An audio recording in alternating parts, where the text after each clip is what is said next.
महाराष्ट्राचा काळा दिवस 1 फेब्रुवारी 1689 रोजी काय झाले?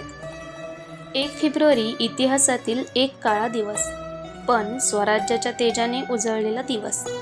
आजच्याच दिवशी छत्रपती शिवाजी महाराजांचे तेजस्वी पुत्र छत्रपती संभाजी महाराज मुघलांच्या कचाट्यात अडकले. संगमेश्वराच्या भूमीत विश्वासघाताच्या छायेत महाराजांना पकडण्यात आलं. शरीर जखमी होतं, पण स्वाभिमान अजूनही ताठ होता. औरंगजेबाने विचारले, धर्म बदला, जीवनदान मिळेल. पण संभाजी महाराज शांत होते. डोळ्यात भीती नव्हती, फक्त स्वराज्याची ज्वाला होती.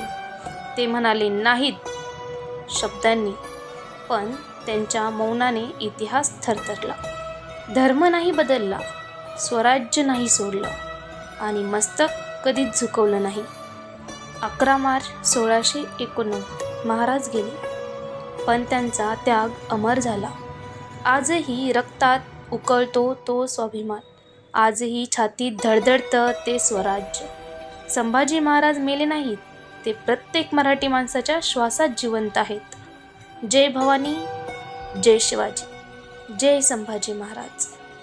व्हिडिओ आवडला असेल तर चॅनलला सबस्क्राईब करा.